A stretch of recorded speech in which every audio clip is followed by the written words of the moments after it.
가지고 하니까 여러분들 훨씬 더 보기가 좋습니다. 욕심 같아서는 1년 5월 둘째 주일만 어버이 주일을 지내지 말고 매주일 어버이 주일을 지내면 얼마나 좋을까?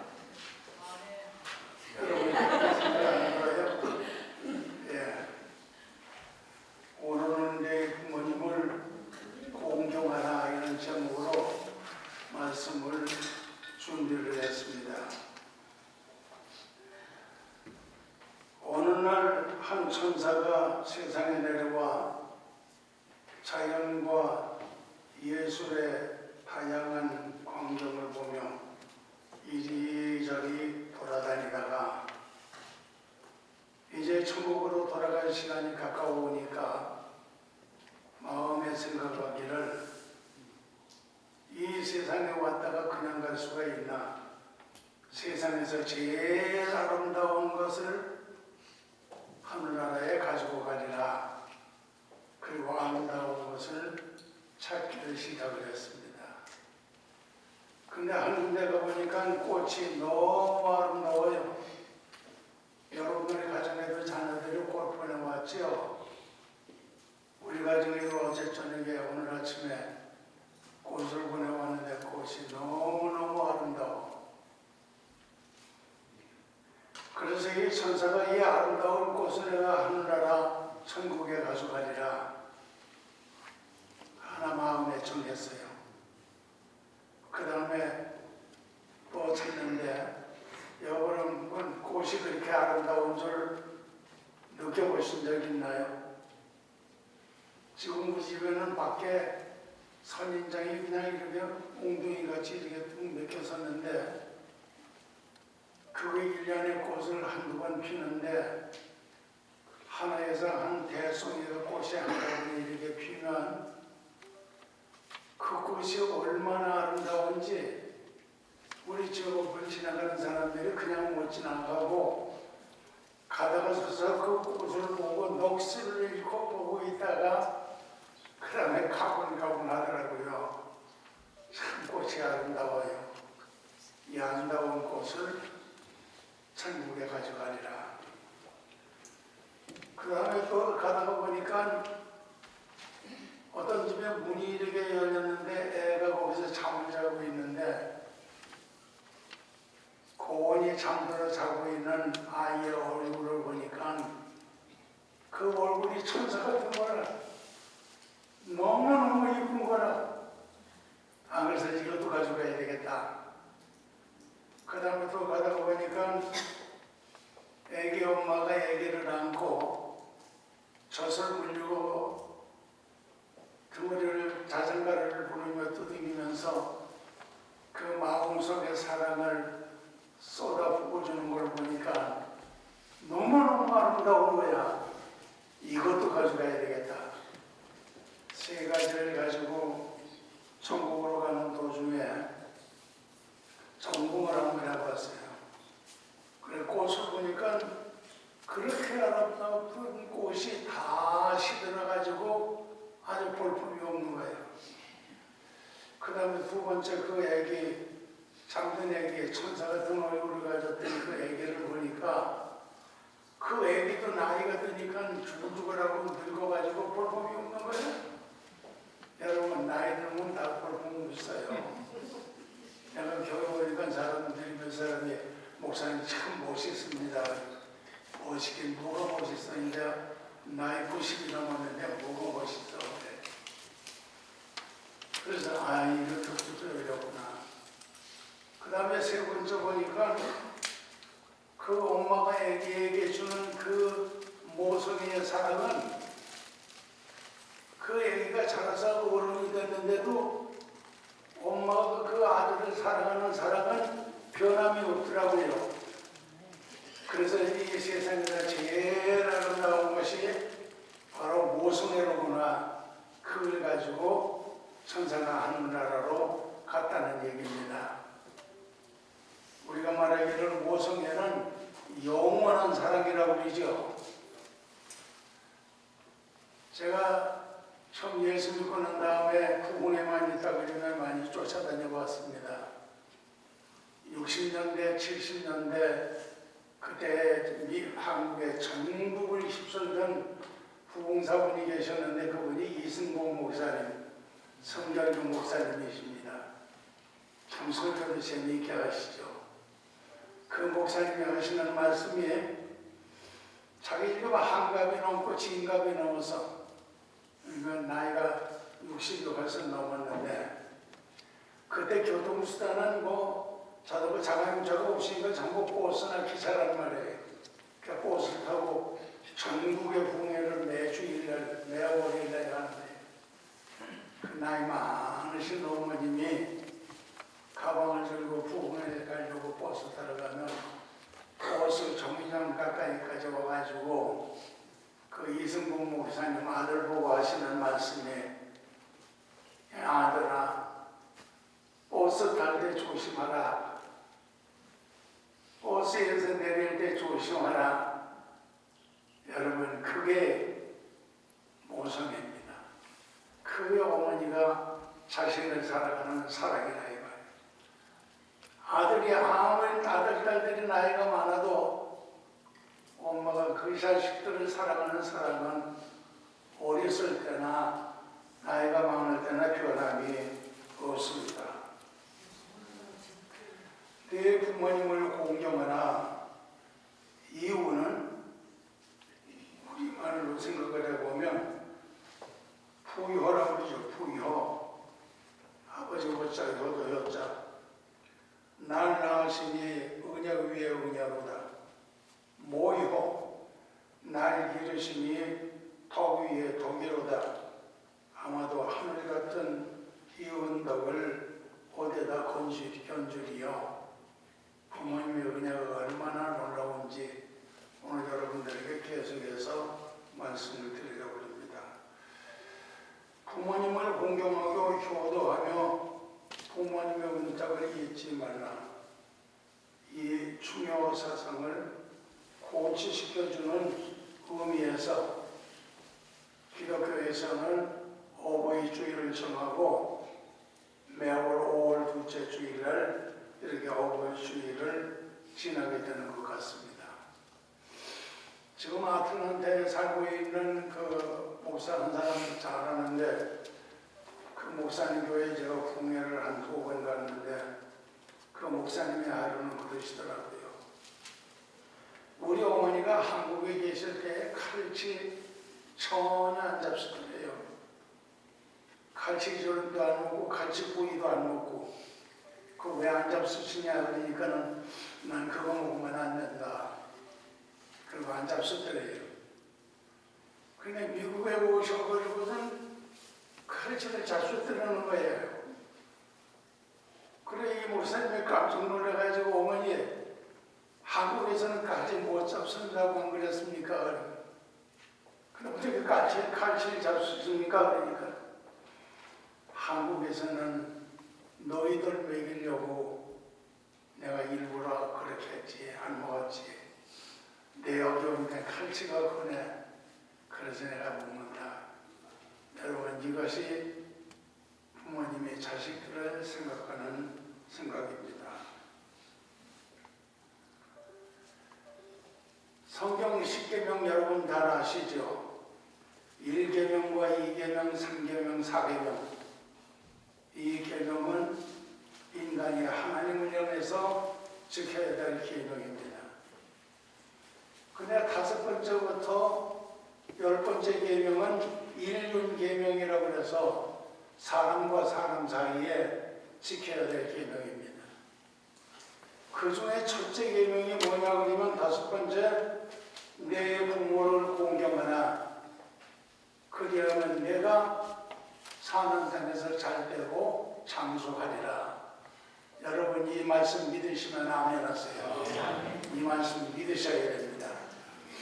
제가 여기 오기 전에 아틀란타에 살았는데 아틀란타에서 5월 둘째 주일 어버이 주일날 설교를 하게 됐어요. 그래서 그때 내 설교 제목도 지금도 기억을 합니다. 효복 룻에 대한 설교를 했어요. 그 설교를 하는데 나이 한 34살, 40대 가까이 되어지는 사람이 남자가 와가지고 대성통곡을 하고 울면서 그는 예수를 영접하더라고. 그래서 눈여겨봤죠. 매주일에 나오는 거예요. 그래서 나중에 만나서 얘기를 해봤더니 한국에서 대학을 나오고 큰 회사에 취직을 해서 회사 원으로 이 미국에 왔다가 회사를 그만두고 조그만 가게를 하면서 어린 아들 하나에 딸 둘 데리고 사는데 너무너무 살기가 힘든 거예요. 도저히 여기서 살 수가 없어서 다시 한국으로 돌아가야 되겠다 생각을 하다가 마지막 결단하기 전에 교회를 한번 가보자. 그리고 교회를 온 것이 5월 둘째 주일 제가 설교하는 날 거기 왔다는 거예요.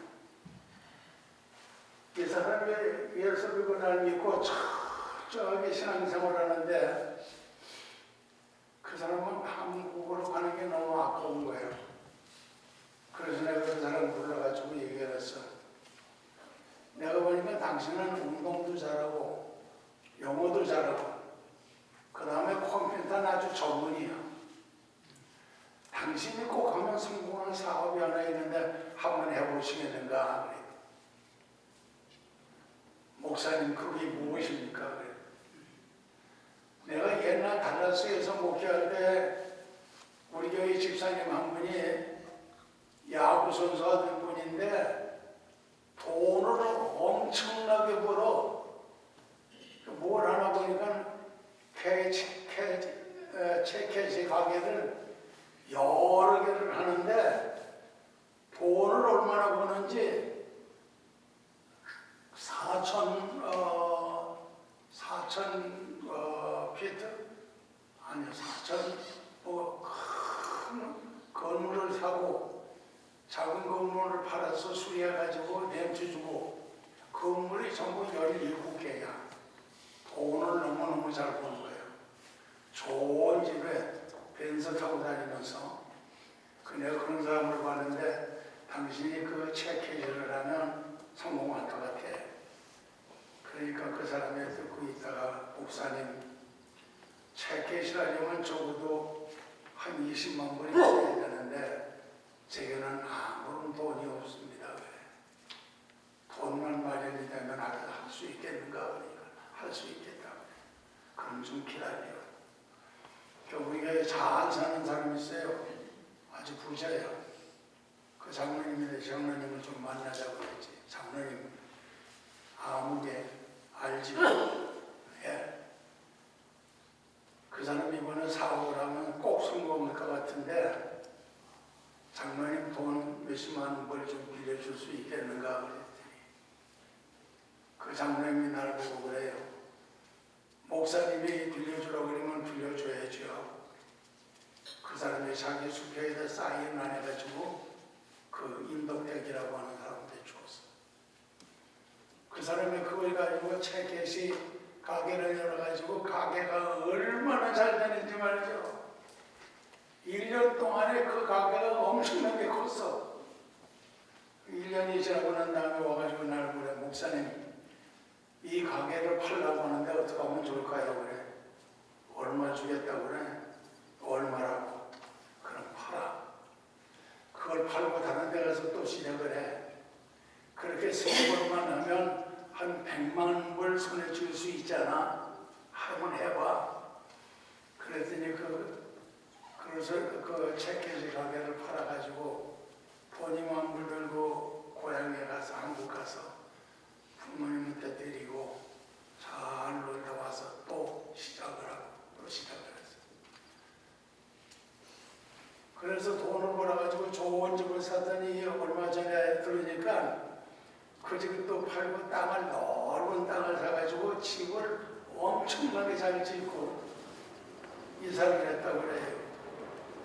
그것뿐만 아니라 큰 딸은 연방 정부 검사가 되고 그 다음에 아들은 여의사하고 결혼을 해서 의사 며느리 보고 막내 딸은 또 의사 사위를 봤어요.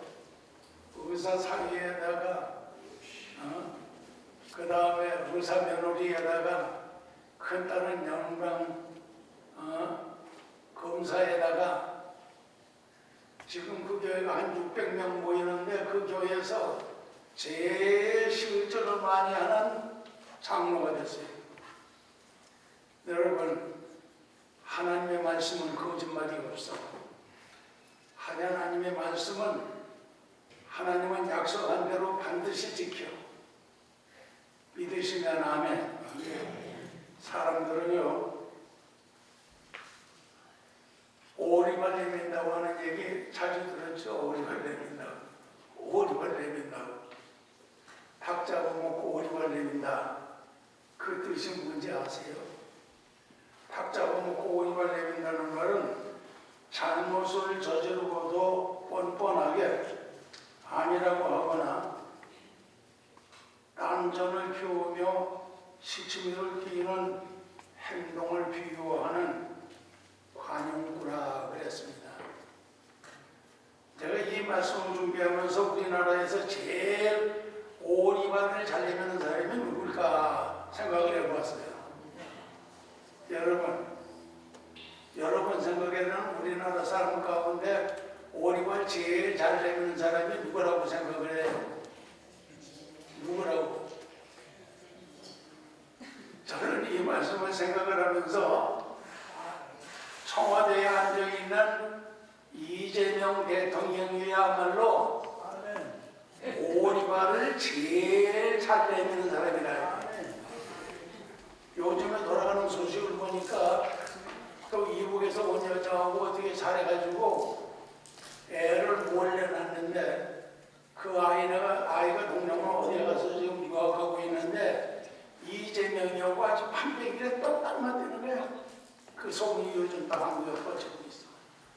그래서 오리발 제일 잘 내미는 사람은 바로 이재명 대통령인데 또 누가 말하기를 임기 중에 감옥에 갈 것이라.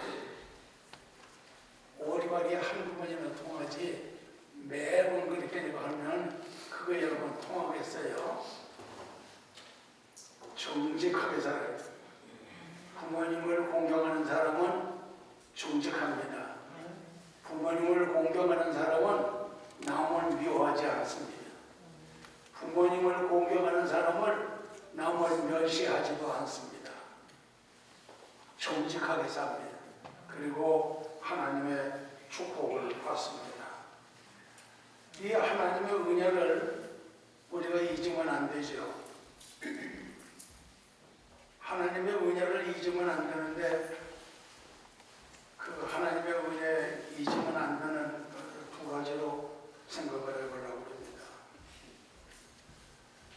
첫째는 나를 낳아주시고 나를 낳아주신 부모님의 은혜를 잊으면 안 된다.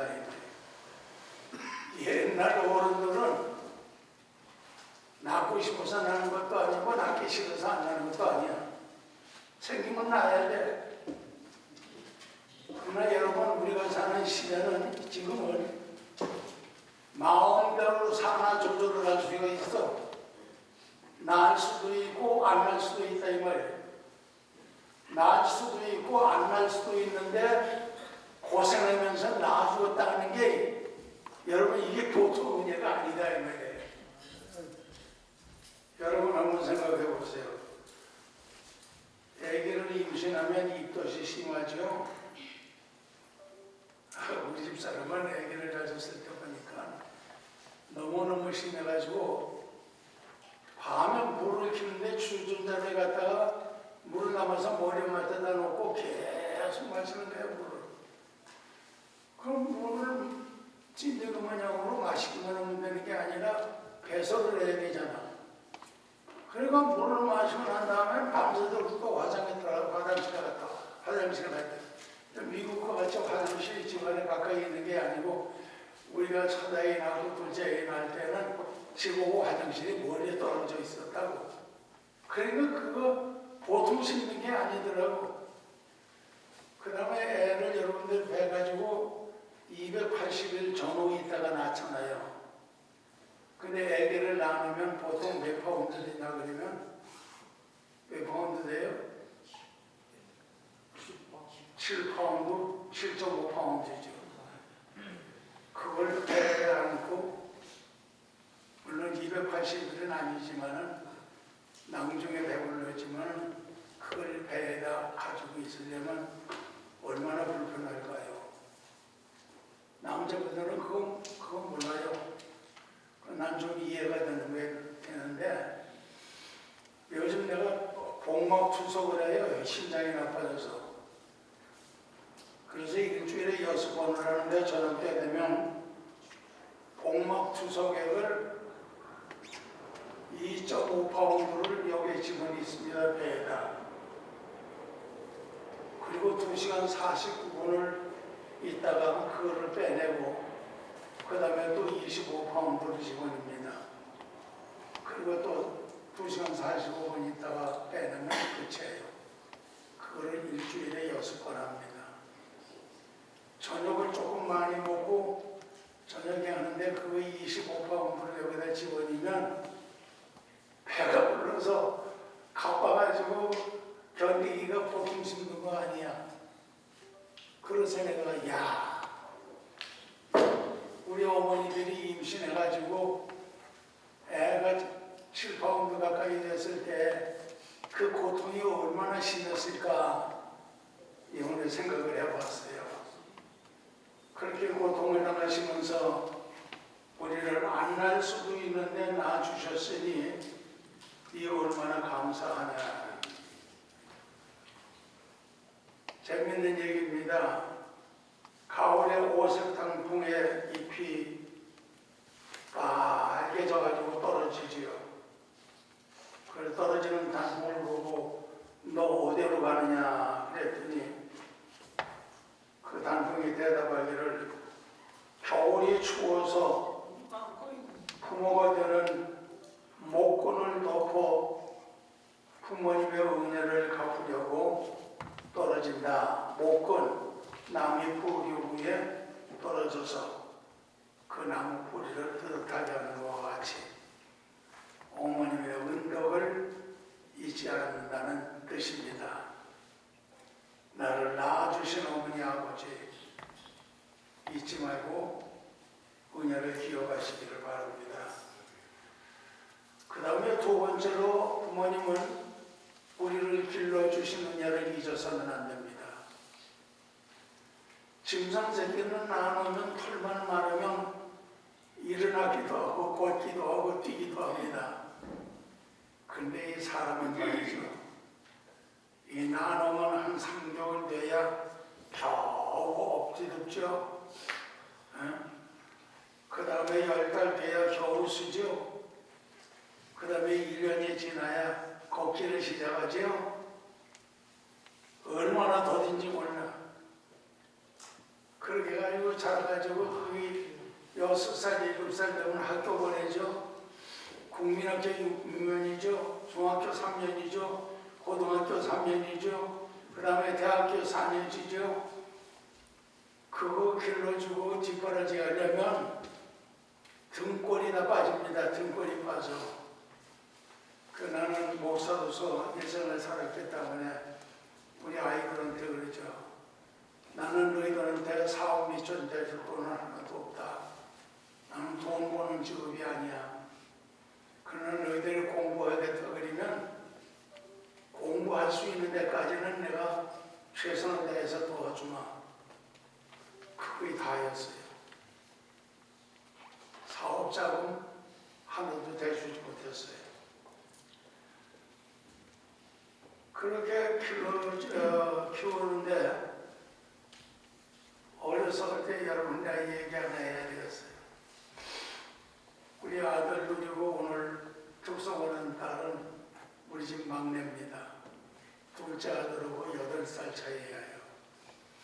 그 아들 둘을 나누니까 이 아들 둘이 얼마나 극성스러운지 신간은 안 알고 전국여가만 닮았어요.